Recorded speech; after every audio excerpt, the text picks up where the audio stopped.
অৱশেষত এটাকৈ জুলুঙাৰ মেকুৰী ওলাই আহিছে। মই ক'ব বিচাৰিছোঁ অসমৰ মাননীয় মুখ্যমন্ত্ৰী ডক্টৰ হিমন্ত বিশ্ব শৰ্মাই আজতকত দিয়া এটা সাক্ষাৎকাৰত তেখেতৰ স্বীকাৰোক্তি আৰু তেখেতে স্বীকাৰ কৰিছে যে কংগ্ৰেছৰ ভূপেন বৰা তেখেতৰ লগত আগৰ পৰাই ঘনিষ্ঠ, সেইটোতো আমি জানোৱেই বাৰু, কিন্তু তেতিয়াৰ পৰাই তেখেতে কংগ্ৰেছত থাকিও ডক্টৰ হিমন্ত বিশ্ব শৰ্মাৰ লগত গোপনে যোগসূত্ৰ ৰক্ষা কৰিছে বুলি তেখেতে নিজেই কৈছে আৰু কৈছিল নিৰ্বাচনৰ আগত তেখেতে বিজেপি যোগদান কৰিব। তেখেতে ভুলতে কৈ দিলে মুখৰ পৰা, তথাপিতো তেখেতে সত্যটো মানি লৈছে আৰু তেখেতে কোৱাৰ দৰেই তেখেতৰ বিচক্ষণতা, আমি আগতে কৈছোঁ যে ডক্টৰ হিমন্ত বিশ্ব শৰ্মাই এগৰাকী খুব বিচক্ষণ আৰু ভাল ৰাজনীতিবিদ। তেখেতে নিজৰ ক্ষমতা, তেখেতৰ দলটোক সবল কৰিবৰ কাৰণে যেনেধৰণৰ কূট কৌশল ৰচনা কৰিব লাগে, যেনেধৰণৰ এটা বাতাবৰণ ৰচি তেখেতৰ ক্ষমতাক স্থায়ী কৰিব পাৰি, তেখেতৰ দলটোক শাসনাধিষ্ঠ কৰি ৰাখিবৰ কাৰণে যিকোনো সূত্ৰ অৱলম্বন কৰিব লাগে, সেই সকলোবোৰ তেখেতে কৰি আহিছে, তেখেত সেই ক্ষেত্ৰত সফল।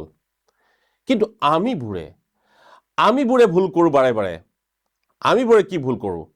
মই কোৱা নাই ভূপেন বৰা বিজেপিলৈ গ'ল কাৰণে আপোনালোকে বিজেপিক ভোট নিদিব, মই সেইটো ক'ব বিচৰা নাই।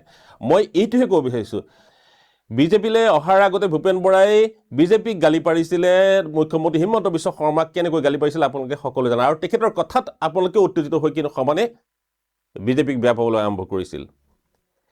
ভূপেন বৰাই যি ধৰণে গালি পাৰিছিলে সেই কথাবোৰ শুনি, ভূপেন বৰাই যেনেকৈ বিজেপিৰ বিৰুদ্ধে কথাবোৰ কৈছিল সেই কথাবোৰ শুনি আপোনালোকৰ মনত বিজেপিৰ বিৰুদ্ধে এটা ঢৌৰ সৃষ্টি হৈছিল, মনত এটা আৱেগৰ সৃষ্টি হৈছিল আৰু বিজেপিক বেয়া পাবলৈ নিশ্চয় আৰম্ভ কৰিছিল আৰু কংগ্ৰেছ ভাল পোৱা মানুহবিলাকেতো কথাই নাই।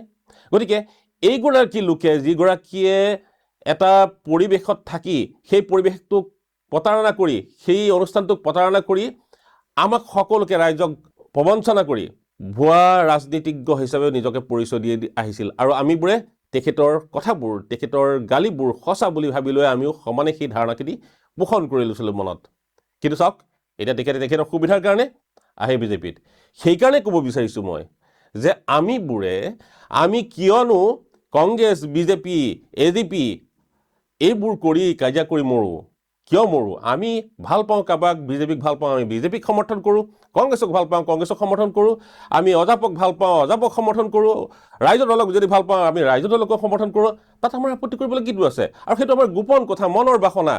তাকে নকৰি আমি এইবোৰে কি কৰোঁ, ৰাইজৰ দলৰ লোকে এজিপিক গালি পাৰিব, বিজেপিক গালি পাৰিব, কংগ্ৰেছৰ দলটোৱে আকৌ বিজেপিক গালি পাৰিব, ৰাইজৰ দলকো সুবিধা পালে এতিয়া গালি পাৰিবলৈ আৰম্ভ কৰিছে। আকৌ অগপকটো আছেই, বিজেপিয়ে গালি পাৰিব সকলোকে। কিন্তু আপোনালোকে গম পালে সিদিনাখন AUDFৰ আজমলৰ লগতো মুখ্যমন্ত্ৰী গোপন যোগাযোগ আছে বুলি কৈছে আৰু পুৰণা বন্ধু বুলি কৈছে, খুব ভাল বন্ধু বুলি কৈছে। আৰু তেখেতে যদি কয় তেখেতৰ 30টা আসন, আজমলক যদি কয় 30টা টিকট মুখ্যমন্ত্ৰীৰ মতে দিবলৈ প্ৰস্তুত বুলি কৈছে। কিমান সাংঘাতিক কথা! মুখ্যমন্ত্ৰী ডক্টৰ হিমন্ত বিশ্ব শৰ্মাৰ যি কৌশল, যি দক্ষতা, তাক আমি স্বীকাৰ কৰিবই লাগিব। চাণক্যৰ দৰে বুদ্ধিদীপ্ত এইগৰাকী ৰাজনীতিজ্ঞই সকলো কৰিব পাৰে আৰু আমি মানিব লাগিব তেখেতৰ দক্ষতা, তেখেতৰ ক্ষমতাক আৰু তেখেতৰ যি বিচক্ষণতা। আৰু তেখেতক সেইকাৰণে কৈছোঁ যে তেখেত থাকিলে আমাৰ ৰাজনীতিত অসমখনক আগুৱাই নিয়াৰ যথেষ্ট অৱকাশ আছে। আমি খালি তেখেতক সুদিহা পৰামৰ্শৰে এক সুন্দৰ বাতাবৰণৰ মাজত থাকি এক সুস্থ ৰাজনীতি পৰিৱেশ ৰচি ৰাজ্যখনক আগুৱাই নিয়াটো আমি বিচাৰোঁ।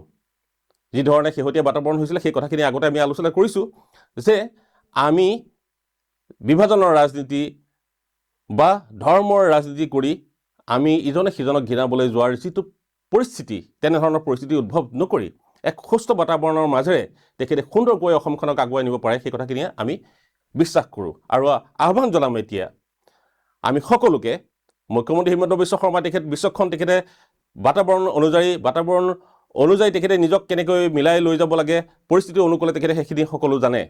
কিন্তু আমি সাধাৰণ মানুহখিনিয়ে, ভোটাৰসকলে কাজিয়া কৰি মৰি আমাৰ অঞ্চলটোত এক অভাৱনীয় পৰিস্থিতিৰ সৃষ্টি কৰোঁ আৰু আমি চিনাকি ভাল পোৱা বা চিনি পোৱা মানুহবিলাকৰ মাজতো আমি নিজৰ মাজতে কেতিয়াবা খোৱা কামোৰা কৰোঁ, কাজিয়া লিপ্ত হৈ আমি এক বেয়া বাতাবৰণৰ সৃষ্টি কৰি, এক বেয়া উদাহৰণ সৃষ্টি কৰি নিজৰ কেতিয়াবা ক্ষতিসাধন কৰোঁ, কেতিয়াবা অঞ্চলৰ ক্ষতিসাধন কৰোঁ, কেতিয়াবা আমি ভাই বন্ধুৰ ক্ষতিসাধন কৰোঁ। গতিকে আহক, আহি থকা নিৰ্বাচনত আমি হিংসাক পৰিহাৰ কৰি কেৱল সুস্থ বাতাবৰণৰ মাজত থাকি আমি ৰাজনীতিত অংশগ্ৰহণ কৰোঁ, নিৰ্বাচনত অংশগ্ৰহণ কৰোঁ আৰু ভোটাধিকাৰ সাব্যস্ত কৰি আমি দেশক আগুৱাই নিওঁ।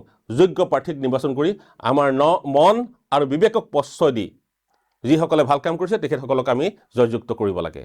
সেই কথাত কাৰো দ্বিমত নাই। কিন্তু বাতাবৰণ সুস্থিৰ ৰাখি সুস্থ পৰিৱেশৰ মাজত থাকি হিংসা কাজিয়া এইবোৰ পৰিহাৰ কৰি আমি খুব শান্তিৰে এই নিৰ্বাচনত অংশগ্ৰহণ কৰি অসমৰ মানুহ যে ভদ্ৰ সভ্য সেই কথাখিনি প্ৰতিপন্ন কৰোঁ। সেই কথাখিনি কিহৰ কাৰণে কৈছোঁ?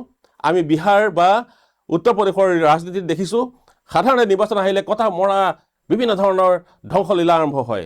কিন্তু অসমৰ মানুহখিনি সুসভ্য বুলি যদি আপোনালোকে সকলোৱে মানি লয়, নিজকে যদি পৰিচয় দিব বিচাৰে বিশ্বৰ দৰবাৰত বা ভাৰতবৰ্ষৰ বুকুত, ইতিহাসে যাতে হাঁহিব নোৱাৰে আমাক, তেনেকৈ যদি আপোনালোকে পৰিচয় দিব বিচাৰে, আমাৰ অসমীয়াই এইবাৰ নিৰ্বাচনত অন্ততঃ শান্তিপ্ৰিয়ভাৱে কোনো কাকো ঘৃণা নকৰি, কোনো কাকো হিংসা নকৰি সুস্থ বাতাবৰণৰ মাজত থাকি ৰাজনীতিত অংশগ্ৰহণ কৰোঁ, নিৰ্বাচনত অংশগ্ৰহণ কৰোঁ আৰু আমি আমাৰ পচন্দৰ প্ৰাৰ্থীগৰাকীক নিৰ্বাচন কৰি লৈ যাওঁ।